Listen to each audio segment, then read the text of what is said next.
सोमवार को सुबह सवेरे नगर परिषद डलहौजी के वार्ड नंबर 2 लोहाली में एक भालू ने अचानक स्थानीय निवासी मदन लाल पर हमला कर दिया।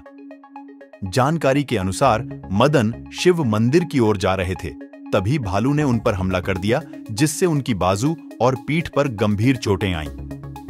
मदन की चीखें सुनकर आसपास के लोग तुरंत मौके पर पहुंचे और भालू को भागते हुए देखा। हालांकि तब तक भालू ने मदन को गंभीर रूप से घायल कर दिया था। गांव वासियों ने तत्काल मदन को नागरिक अस्पताल डलहौजी पहुंचाया, जहां उन्हें प्राथमिक उपचार दिया गया। हालांकि चिकित्सकों ने उनकी हालत को देखते हुए उन्हें चंबा रेफर कर दिया है। इस घटना के बाद लोहाली के ग्रामीणों में भय का माहौल है। वार्ड नंबर 2 के पार्षद अजय चौहान ने इस मामले पर गहरी चिंता जताई है और अधिकारियों से आग्रह किया है कि इस तरह के जंगली जानवरों के साथ निपटने के ठोस उपाय जल्द से जल्द लागू किए जाएं, ताकि भविष्य में ऐसी दुर्घटनाएं टाली जा सकें। अभी जो आज आपके वार्ड में जो भालू ने जो हमला किया अभी एक आदमी के ऊपर, और ऐसे ही कई हमले बंदरों के और भालुओं के जो आतंक जो काफ़ी यहाँ पे हो गया है यहाँ पे, तो उसके ऊपर आप क्या कर रहे हैं एज ए पार्षद? सबसे पहले तो मैं उस व्यक्ति को सांत्वना देना चाहूँगा जिस पर भालू ने आज हमला किया है। भगवान उसको जल्द स्वस्थ करे और वो घर वापस आए, जिसको जिला हेडक्वार्टर में रेफ़र किया है। तो एक दुखद घटना है कि भालू ने उस पर सुबह सुबह ही 9 बजे हमला कर दिया। एक चिंतनीय विषय है। इस पर मैं फॉरेस्ट का भी ध्यान आकर्षित करना चाहूँगा कि DFO डलहौजी जो है वो इस पर ध्यान दें। जो बहुत सारे भालू, बंदर और अन्य जानवर जो घर तक पहुँच गए हैं और जान माल के साथ जो इंसानी पर जो हमले हो रहे हैं, ये बहुत एक चिंता का विषय है।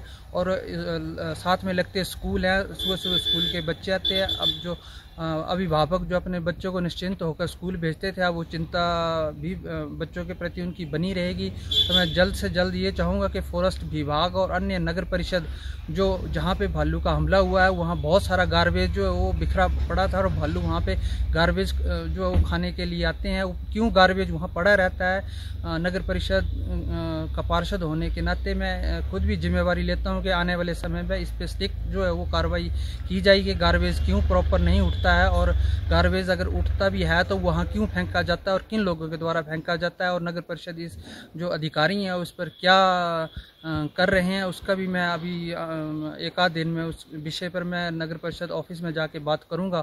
और आने वाले समय में गार्बेज भी ना रहे और बंदर, भालू और अन्य जानवर जो गार्बेज और अन्य सामग्री जो खाने आते हैं वो सड़क तक और घर तक ना पहुंचे। इस पर मैं जो कार्रवाई जो प्रशासन से चाहूँगा कि जल्द से जल्द ध्यान दे। और SDM महोदय डलहौजी का भी मैं ध्यान इस पर दिलाना चाहूँगा कि वो भी अपने लेवल पर सख्त से सख्त जो कार्रवाई जितनी हो सकती है वो करें।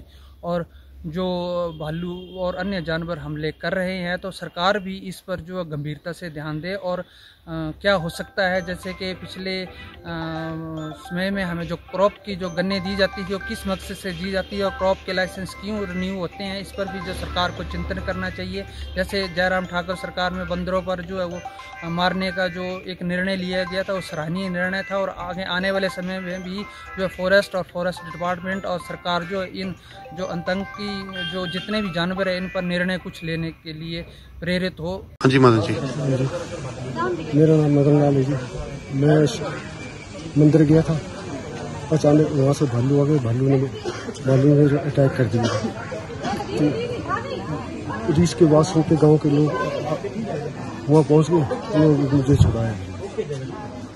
जंगल के आसपास रहने वाले क्षेत्रों में जागरूकता बढ़ाने और सुरक्षा उपायों को लागू करने की जरूरत है। स्थानीय प्रशासन को इस दिशा में सख्त कदम उठाने की आवश्यकता है ताकि जनता सुरक्षित रह सके। इस घटना ने ग्रामीणों के बीच जागरूकता की आवश्यकता को और बढ़ा दिया है और अब सभी इस विषय पर चर्चा कर रहे हैं कि कैसे इस तरह की स्थिति से निपटा जा सकता है। ब्यूरो रिपोर्ट, डलहौजी हलचल।